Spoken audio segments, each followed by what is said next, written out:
You know, the Democratic Party seems to have a laser focus on Donald Trump. But what if that's actually their biggest mistake? Today, we're going to dig into a critique that says this singular obsession could be the very thing that unravels the party's strategy. And look at this quote. Commentator Bill Maher, he really just put it so bluntly. He's capturing a frustration that, you might have even felt yourself. He's pointing out this feeling, especially among some Democrats, that the entire political world just seems to orbit around one single person. So this really gets to the heart of the whole discussion, right? It's this idea of the Trump identity problem. The big question is, has the Democratic Party's identity become less about what it actually stands for and way more about who it stands against? And believe me, the answer to that has absolutely massive strategic implications. In fact, this whole phenomenon has been given a name, Trump derangement syndrome. And here's the argument.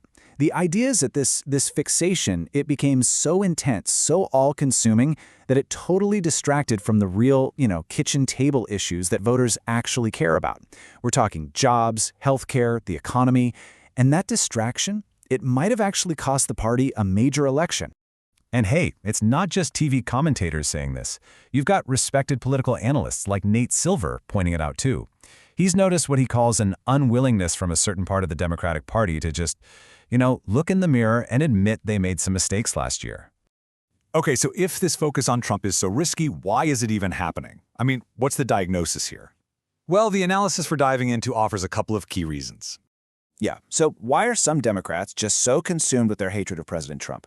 When analysts really dug into this, they found it goes a lot deeper than just your standard political opposition. And the explanation they came up with is basically twofold. First, there's the emotional side of it. He just triggers them in a really unique, kind of visceral way. But then there's the strategic side. Focusing on Trump, well, it provides cover, a way to avoid talking about really difficult or divisive policy issues. And this is where the stakes get really, really high. I mean, what's the risk here? The argument is pretty simple. If the focus stays only on Trump, Republicans could just walk in and take back the House in the midterms. It's a huge gamble. So as you could imagine, this whole critique has sparked a massive internal debate. It's really a story of a party divided on strategy. Are they learning from the past, or are they just doubling down?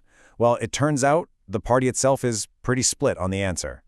So the big question becomes, do you see any real course correction happening as they head into the midterms? This is where it gets super interesting, because depending on who you ask inside the party, you get two totally different stories.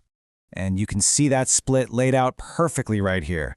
On one side, you have the argument that there's no introspection. They say the party buried its own autopsy report from the 2024 election, that they're getting a false confidence from wins in deep blue areas, and that they're even low on cash.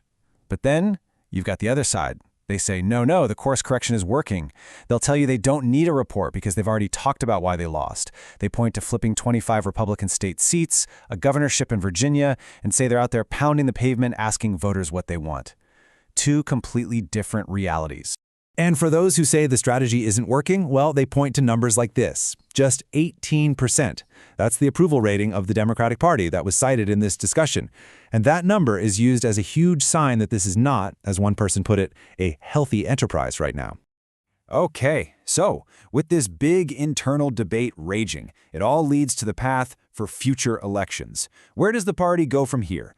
Naturally, the conversation starts to shift towards potential candidates and, what the playbook for winning might look like.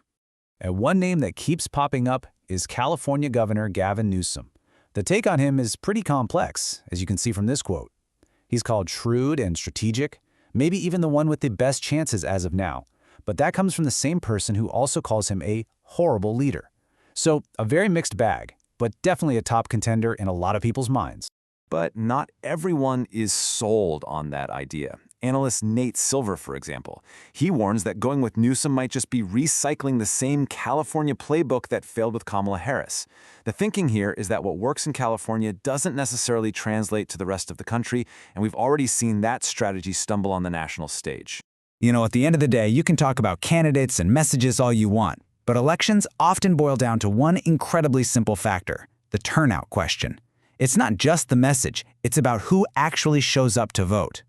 And this chart does a great job of showing the perceived energy gap between the parties right now. The theory goes that the Democrats have this high energy level because they're angry, and that translates into a better ground game, people on the streets. On the other hand, the Republicans are seen as having lower energy, maybe a bit complacent, more focused on fancy dinners than getting out the vote. And this isn't just some abstract theory either. They point to a real-world example from a Tennessee election. This was a race that, on paper, should have been a total Republican blowout. But it wasn't. Why? Because energized Democrats were out there literally knocking on doors, and that ground game made the race incredibly close. So ultimately, this whole conversation leaves us with one massive question. What really drives voters more? Is it anger at an opponent, or is it genuine enthusiasm for a vision of the future? For the Democratic Party, everything, their entire strategy for what comes next, might just hang on the answer to that one single question.